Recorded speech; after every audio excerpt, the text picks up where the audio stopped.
भारतीय जनता पार्टीच्या वतीने पत्रकार परिषद घेण्यात आली होती. काय विषय होता सर? भारतीय जनता पार्टी हे निवडणूक जी आहे नांदेड वाघाळा महानगरपालिका ही खासदार अशोकराव चव्हाण साहेब माजी मुख्यमंत्री यांच्या नेतृत्वाखाली लढत आहे. देवेंद्र फडणवीसजी इथे आले होते आणि त्यांनी स्वतः जाहीर सभेत सांगितलं की अशोकराव चव्हाण साहेबचं नेतृत्व असताना मला इथे यायची गरज काय.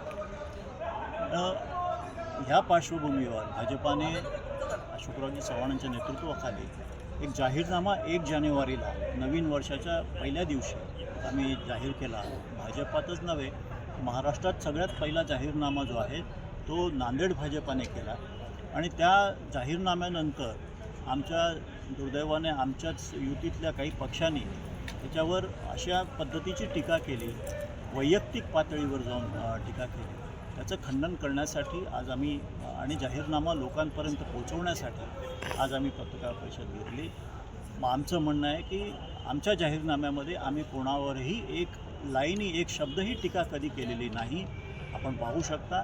परंतु आज राष्ट्रवादीचा जो जाहीरनामा झाला आहे त्याच्यामध्ये 16 पानापैकी 6 पानावर केवळ अशोकराववर टीका एवढाच अजेंडा आहे. कुठल्याच गोष्टी त्यांनी लोकांना पटतील असं सांगितलेलं नाही.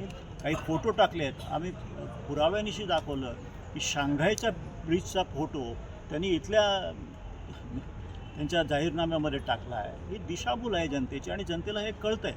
आणि म्हणून ही तुलना झाली पाहिजे की कसा जाहीरनामा केला जातो आणि कशा पद्धतीने निधी आणण्यासाठी अशोकराव चव्हाण साहेब देवाभाऊंच्या मदतीने, माननीय नरेंद्र मोदीजींच्या मदतीने नांदेड शहराचा येणाऱ्या 5 वर्षात विकास करतील हे आम्ही जाहीरनाम्यात दाखवून दिलेलं आहे. सर, आता जाहीरनामा आपला झाला, आपल्या जाहीरनाम्यावर राष्ट्रवादी कोण टीका करण्यात आली त्याच्यासाठी पत्रकार परिषद घेतली आणि त्यांचा जाहीरनामा झाल्यानंतर आपण एक पत्रकार परिषद घेतली.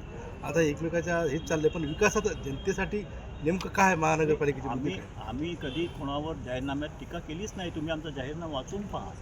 तेच म्हणतो ना की जाहीरनाम्यामध्ये दुसऱ्याची टीका करण्याऐवजी आपण काय करणार आहोत, आमचा पक्ष आपला पक्ष काय करणार आहे हे सांगणं अपेक्षित आहे लोकांना. तर तुम्ही अशोकराववर टीका करणं हाच तुमचा जाहीरनामा आहे का? तर हे जनतेला कळतं आहे आणि अशोकराव करतील, एक जे बोलतात ते करून दाखवतात याची जनतेला खात्री आहे. हा टीकामुळे जाहीर आपले जे महायुती सरकार आहे त्याच्यामध्ये फूट पडण्याची शक्यता आहे. अजिबात नाही, तसं काही नाही. युती जी आहे स्टेट लेवलवर, नॅशनल लेवलवर तशी राहील, त्याच्यात काही वाद नाही. परंतु इथे युती होऊ शकली नाही, त्यामुळे प्रत्येकाला आपल्या पक्षाचं काहीतरी सांगावं लागतं. परंतु या सगळ्याच्या वरती जे आहेत ते मुख्यमंत्री देवाभाऊ फडणवीस आहेत. त्यामुळे भाजपचाच जे सांगतो ते होण्याची शक्यता दाट आहे, हे जनतेला माहिती आहे.